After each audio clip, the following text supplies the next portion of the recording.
3. Assalamualaikum warahmatullahi wabarakatuh.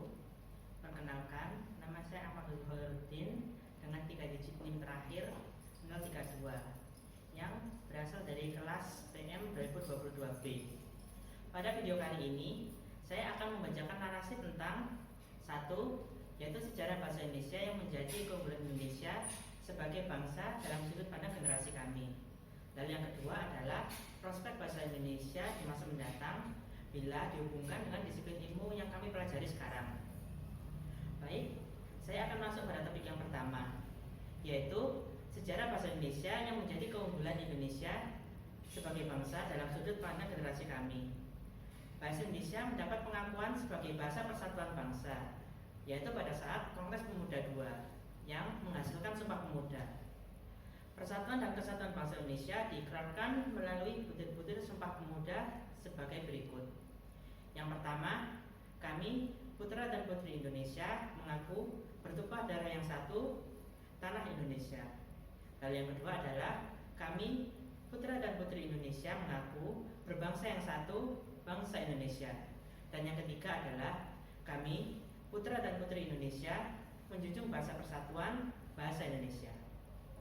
Dari ikrar pertama dan kedua menyatakan mengaku bertumpah darah yang satu dan mengaku berbangsa yang satu. Artinya tanah air dan bangsa kami hanya satu, yaitu Indonesia.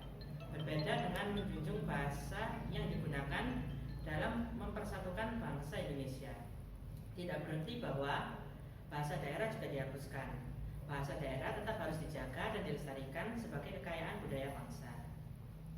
Sebelum Sumpah Pemuda, kata bahasa Indonesia sendiri telah muncul dalam tulisan-tulisan Tabrani, bahkan sebelum Sumpah Pemuda diselenggarakan.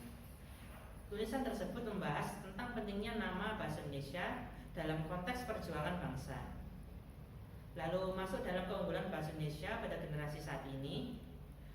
Bahasa Indonesia telah dikenal, dipelajari, bahkan dituturkan oleh 37 negara.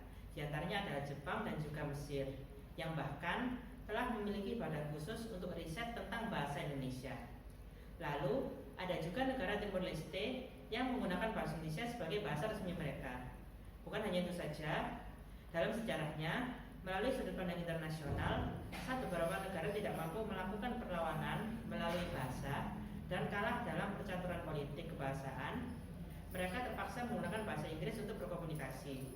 Berbeda dengan Indonesia, kita justru mampu mengambil satu bahasa dari daerah sendiri menjadi bahasa nasional dan juga lingua franca di tengah gerakan politik penginternasionalan bahasa Inggris kala itu.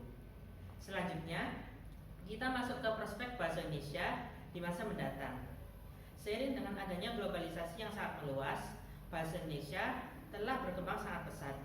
Dan karena pengaruh globalisasi inilah, bahasa Indonesia, terutama di media sosial, dipenuhi oleh bahasa Indonesia akronim dengan gaya komunikasi yang informal sekaligus terbuka. Ragam bahasa seperti ini biasanya disebut dengan istilah slang.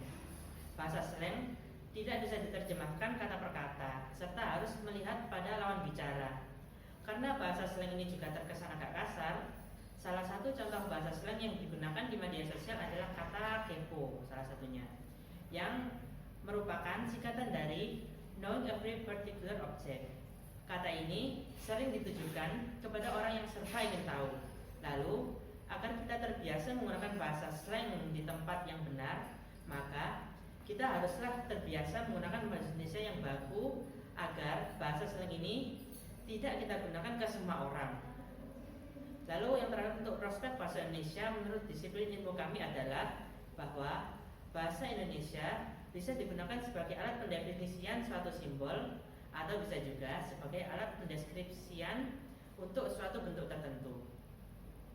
Sekian video dari saya. Terima kasih. Wassalamualaikum warahmatullahi wabarakatuh.